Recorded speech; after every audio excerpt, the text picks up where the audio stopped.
Welcome, Virgo, to your Virgo August 2021 reading and forecast. Hi, I'm Nigel Saint James, for those of you who are just stopping by for the first time. And for the subscribers, much love and affection to you, as always. You know, I love to see you each month. I have you in mind during the whole of the period. And actually, I did a reading for, over the last month, a few Virgos, private readings, and you can find out the details of those by looking at the description box below. But have a look at their website in particular. I think the link is probably at the top of the description, and that has interesting information on astrology and on clairvoyance. But now what we're going to do is we're going to take 5 cards, because 5 is all we need, isn't it? And incidentally, I might use my pen, depending on what comes up, to point out a couple of the more esoteric symbols that arise in the cards, because I have noticed that the cards do have some esoteric symbology in it. Princess of Cups, what a lovely rendition of that energy. And the symbology, the esoteric symbology is important to me. Quite clear, the Aeon, quite clearly the developer of this deck, whoever it is, I don't know, because my daughter found this in a flea market along with a couple of other decks, but they didn't have any boxes or papers or anything identifying them like that. So I have no idea what it's called, and I have no idea who the developer is, but they obviously had some background in the esoteric arts, or had spent a lot of time with somebody like me who has had and was able to point out the interesting things. That's the 8 of Swords. Gee, I must say though, there's a 3 of Cups. The beautiful artwork on this you will enjoy. Let's see the final one for us, shall we? There's the Chariot, and what an interesting depiction. It's a guy surfing. That's how I spent my youth. In fact, I just had a skin cancer cut out of my face because I spent the first 18 years of my life sitting on a surfboard in the northern beaches of Sydney, Australia. Now, and quite happily so, I might add. But anyway, come down now, sit down next to me, and have a look at the imagery on these cards along with me while I do the reading for you. Now, let me just move over a bit so you can see. Here we go. Okay, now, let's talk about this central card here. Now, because this is talking about interference with your mind, and I'm going to deal with it first, because whatever is going on in your mind is resolved, and there are great things happening around you for this month. But there may be a degree of, indecision with you for a moment, and let's see why that is. Well, the astrology of this card is Jupiter ruling the first decade of Gemini, the 21st to the 31st of May. Now, Gemini as a sign by itself, as an impulse coming into nature, is all about complete going in all directions, division, polarization, positive, negative, not with any object in mind, but in all directions, just as in a burst of frenetic activity. And Jupiter is the ruler of Sagittarius. Gemini, of course, is at the diametrically opposed 180 degrees away from Sagittarius, which Jupiter rules.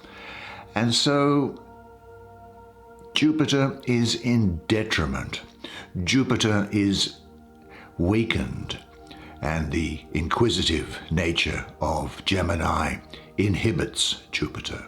So a weakened Jupiter means that perhaps you feel that you can't get what you want due to too many, that's the Gemini aspect, distractions, which may or may not be self-created.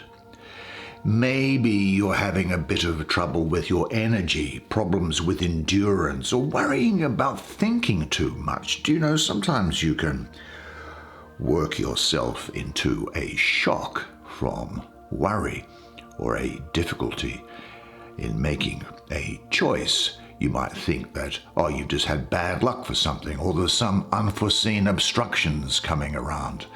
I have to say it sometimes, and you can sometimes be guilty of this, can't you? Something of a self-sabotage or a fear of failure which is holding you back, or even quitting before you start because you think that you are going to fail. And it may be that in an overall situation you are having a hard time about which is the best option for you to take at the moment. You could be having what I call analysis paralysis, with your energy scattered like Gemini on unproductive thoughts. Well, a solution is to take time out and do something different, and that lets Jupiter come in to do its work and settle things down. Jupiter is the great benefic of the solar system, bringing good luck, expansion, and prosperity. It may be that you are perhaps wasting your time on new things which really aren't all that important. So really ask yourself this before we get on to these other cards here.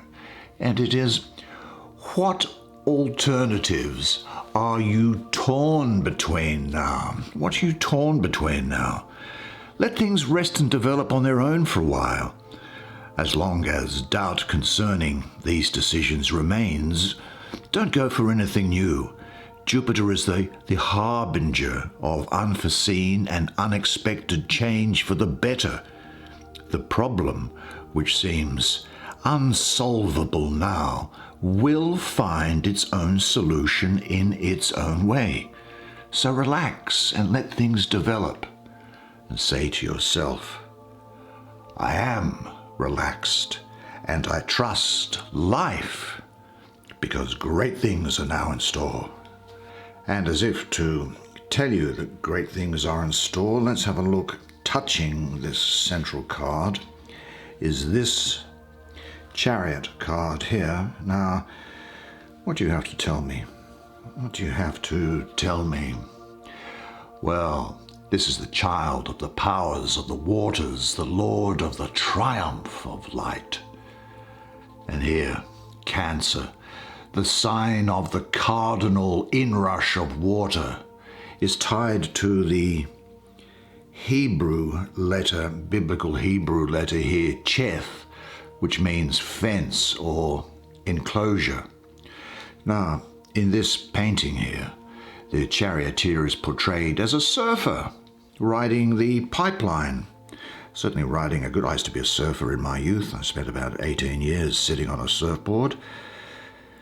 Terrible. Every few years I need to go and get skin cancers cut out of my face though. But nevertheless, I don't regret any of it. It's fantastic sport. Well, here's this surfer, and he's in what surfers call in a tube, which is he is inside the barrel of water. Now, the great wave itself forms the starry canopy of the chariot, with the spray birthing new stars along the way. Now, his board, or chariot, is pulled by a black and a white. These things are mystic, from mythology, that's called a hippocampus, and the plural is hippocampi. What is that, you might say? And, well, hippocampi are the combination of a land animal and a sea animal. Like the sea goat is often said to be as a symbol for Cancer, for Capricorn rather. And what we have here is that these horses, this black horse and this white horse, this black horse often talks about the desire to go into matter. The white horse often refers to the desire to raise up from matter and become more spiritual, and it's the task of the charioteer to keep both in balance. But anyway, while they are horses above the water here, they have underneath here, we can't see it, but they will have the tail of a dolphin.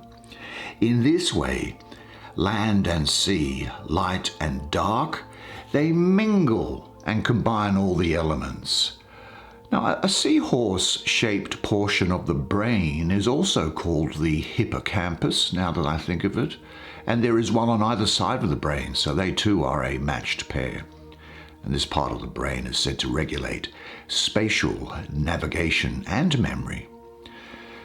Now, we only ever see the top half of hippocampi creatures in any mythological artwork. The horses.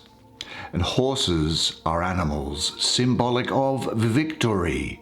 White horses specifically represent heroic purity, and black horses represent power and mystery. And together they are the yin, the female principle, and yang, the male principle, and a reconciliation of inner and outer balanced forces. Yet beneath the waters is the submerged half of their beings, the dolphin portion. And in Greek mythology, dolphins have a special meaning and are mentioned as companions of many deities, the solar and masculine, and also the lunar and feminine. The Greek word for dolphin comes from the word for womb, which is appropriate for Cancer, which is a very maternal sign, and for the charioteer, bearer of the grail, as you can see here. There's grail, and the fertile elixir, which is within it. And he goes forward. He rides with momentum in complete absorption here. He wears the golden armor of the crab of Cancer as he protects and carries this grail. The grail he carries is filled with a spiral galaxy of blood and gluten, the two-in-one conveyed. Now, it should also be mentioned, I think, that this sign here, Cheth, it has a value of 418 in Hebrew biblical gematria. That's where you assign numbers to letters. And this is also the value of abrahadabra, which is a magical word. Now I'll just take the back of one of these cards here, and you might see abrahadabra written on the back of those cards. That is said to be the real magic word, not abracadabra. But nevertheless, this is signifying a time for you now of victory over adversity. You've come through a difficult period, I think, haven't you? And you are now overcoming it. And you are having the courage to act, which is great, because it's all very good having the intention to act. But unless you have the courage, then nothing happens. You will also have success over previous negative patterns. I think there'll be something of a focus on self-discipline here, and rest and contemplation, even though you will be moving forward. This is change for the good, triumph in the face of adversity, overcoming problems, success with little or no support from others, and maybe also coming to the aid of somebody else. Now, the oncoming change promises to lead to a positive phase of your life, so ready yourself and put your affairs in order. Examine the possibilities. I think you are going to leave a lot behind. What areas of your life will be changing? Are you ready to ring out the old and ring in the new? And seek or create for yourself a loving, secure environment. There you can plan the change or journey. I think your body also needs attention and activity now, so look after your health. And say this to yourself: I motivate others positively. I am responsible for what I cause. I accomplish things well and with ease. I am putting my life in order and preparing for the new beginning. And a new beginning there will be, because, let's have a look at the Aeon. What can I make of this painting here? Do you know, rather than delve into the very esoteric imagery that's there, it's not because I don't want to, it's just that it is, it's imagery which is related to a spiritual movement called Thelema, and I don't necessarily agree with it, but I will point out some of the imagery here. And this is about new beginnings as well, because here we have, if you like, with the serpent, the tail, these two plinths, the tail, which refers to, I think, Pisces, and then the new plant, seedling, growing, which is Aries. In fact, that's even the symbol of Aries there, and that's the symbol of Pisces there. Can you see that? That's the blue symbol of Pisces, and there's the symbol of Aries. There's the dawning sun coming up here. Stars, in all the different... This background thing here is Stonehenge. Now, it's been found that Stonehenge has some holes cut into the rocks, which would show the different phases of the moon. And the number of holes actually does represent these different phases of the moon as it goes through. And it's quite clear there. This Hebrew letter is Shin, which means tooth. And you may not be able to make it out. It's in a very awkward color against the background, but there it is appearing there again. And it's if there is a spirit combing her hair from the stars, using this Shin tooth-shaped object to comb her hair, from which smaller stars come. It is as if this is intended for you to be a person looking from a space from the outside into this keyhole that's here, reminiscent of the Hermit card, I imagine, to look inside to see what this bright new dawn, this morning sun, is for you. That's a particularly interesting depiction of Stonehenge and these phases of the moon, don't you agree? I remember reading about that, oh God, about 20 years ago, I think, but I've never actually seen it depicted anywhere, but that's what it is. Anyway, what this says to you, whoops, let me just relight the scene. Bear with me for 1 second. You've got to understand this is not a professional operation here at all. Right, so what I was saying was that this is a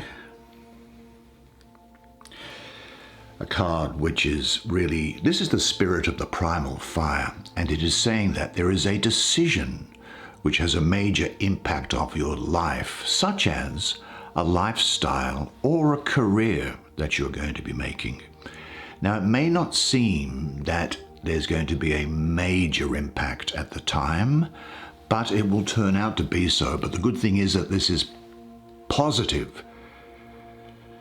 This is also saying that it is time for you to move on after seeing the bigger picture. And is there a better depiction of standing back and looking at a bigger picture than this particular card here? You really do get the sense of proportion and looking through into the big picture scene here. I think you'll also take time out to see the big picture. It's a natural period of growth and shedding things and people which no longer serve you. And when I say shedding people, I don't mean that in a bad way. It's just that, you know, when you grow, when you have natural good growth, sometimes there are just people whose character or values start to diverge away from your own, and it is time to let go of some of those people, I think, because this is talking about closure and resolution, also of definitive action on your behalf. I think you become a gifted critic during this period, being able to analyze things. And you'll have a great ability to speak from intuition and from first-hand experience. It's a very fertile card, this. It's very good to do with family. And there'll be the ability to combine family and work. Now, You may be considering, or you may know of someone who is considering starting or adding to a family and wondering how they're going to juggle a career and family. Well, they will. It will work out. Or you, if it's you, it's going to work out. And if it's them, it's going to work out. You are now being challenged to drop your worm's eye view to see things from a higher plane. When you have recognized greater time spans, like aeons, for example, and other contexts, which you are increasingly ready to do, I might say, you'll then tend more and more to observe things in their beingness, to see free from evaluations. Which methods are you going to use to gain deeper insight and greater wisdom, do you think? Say this to yourself. I observe people and situations objectively and fairly. I value the combination of my qualities and characteristics. I honor the unlimited well of creativity within me to express in family and work settings. God is the unknown, the mysterious. The more I know that I don't know, the closer I am to the divine. Well, shall we have a look at this young woman here, who is the Princess of Cups? Yeah. Now, well, she's the Princess of Waters, the lotus of the palace of the floods. And she has the open-winged swan as her crest. The swan is a symbol of grace and beauty, purity and transformation, which is going to apply to you during this period. Actually, in Greek tradition, the swan is a symbol of the muses, the source of creativity. And incidentally, Socrates wrote that the swan would only sing its most beautiful song just before it died, leaving us with the phrase, swan song. The swan also has very erotic connotations, as Aphrodite, the goddess of love, had a swan-drawn chariot. Now, she is the earthy part of water, this girl, and earth and water means that she forms the basis of all combinations, chemical combinations that are able to give life, to bring life. She's able to ensure that ideas that you have will become crystallized into form. Now, the Princess of Cups really is the throne of the Ace of Cups, the root of the power of water. Thus, she is the ultimate receptacle of the element of water, where things of the element of water, such as love and creativity, are given free form. Now, she's pictured as forming and rising from the waters of the great shell cup of the Ace of Cups, with its huge moon behind her. She lifts the lotus in recognition of the title that I give her as Lotus of the Palace of the Floods. She brings a longing for divine union and exploration of the soul. One acts in response to intuition to embody ideals. With her power to dare, love and inspiration are given form. As a person, she is helpful to others and rarely obtains stature in and of herself. She is dreamy, kind, imaginative, but certainly she is fearless if she's roused. She appeals to others on the emotional level. Now, some people that you might know of in this period here could be selfish, pleasure-seeking, or deceptive, and I would say that that could well be a Libra or a Scorpio. I will say, however, though, that I see you having a very fruitful contact and combination with a Sagittarius sun or with a Sagittarius rising. She's often considered to be dreamy and out of touch with reality, but that's wrong. She actually goes about her duties quietly, confidently, and competently.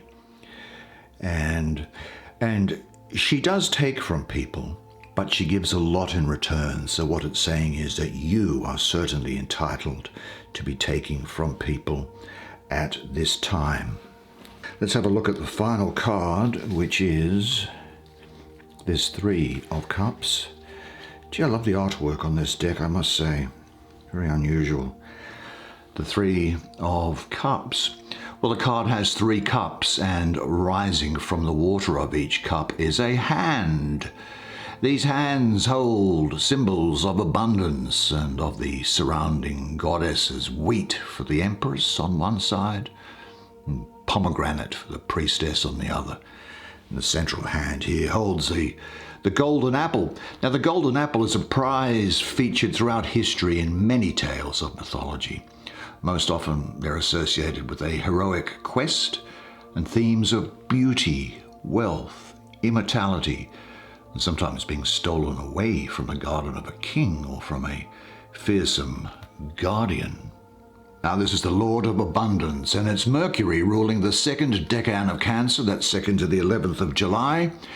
Cancer is the most maternal of the signs and well placed at the number 3, which is to do with motherhood and gestation of fetuses, among other things. And Cancer people can communicate with feeling, conveying a sensitive, withdrawn and thoughtful nature, gentle and intuitive. I think what Mercury is doing here, which is about will and communications in Cancer, which is about nurturing, is saying that you can express your feelings fully with people who are close to you, and that's only going to enrich your life. There's overflowing exchange of love, rare, valuable feelings and perceptions which can be communicated intimately. You have something especially valuable to share. Be open for the people who can share these exquisite feelings with you. They are also a gift. You don't need to look for them. This signifies the birth of an idea, a goal, possibly even a child. You may hear of the birth of a child. Sharing your success with others, and life is going to feel good. Certainly, and it's important during this time that you do tell other people that you love them. Particularly, there's probably 1, 2, 3 people that you should say that you love them. It's also a good time to boost the morale of other people, particularly by way of even just by kind words, especially to those people to whom a kind word or gesture is rarely directed. Because the karmic reward that you get from such a thing is paid back 100-fold. You realize that, don't you? Enjoy your riches at the moment, but be aware of their limitations and see them for what they are. Are there any people to whom you have not yet outwardly expressed the love you feel for them? Give whatever you would like to now in full awareness of your boundless richness. And say to yourself, today life gives me everything I need to be happy. Well, what a fantastic set of cards for you. That's the way it is for you this month. Well, splendid. I really enjoyed doing that. I must say, I hope you enjoyed listening to it as much as I did providing it to you. As I say, I really do enjoy doing these monthly readings for you. So please drop me a note of appreciation on the channel and give my morale a bit of a boost, and keep that virtuous circle going around. I've got to say, it's always good to see you each month, and we're getting ready for the next month. Now, before the next month, though, just remember one thing, and that one thing is this, and it is that you are a legend. and I look forward to seeing you again next month. So until then, it's bye for now.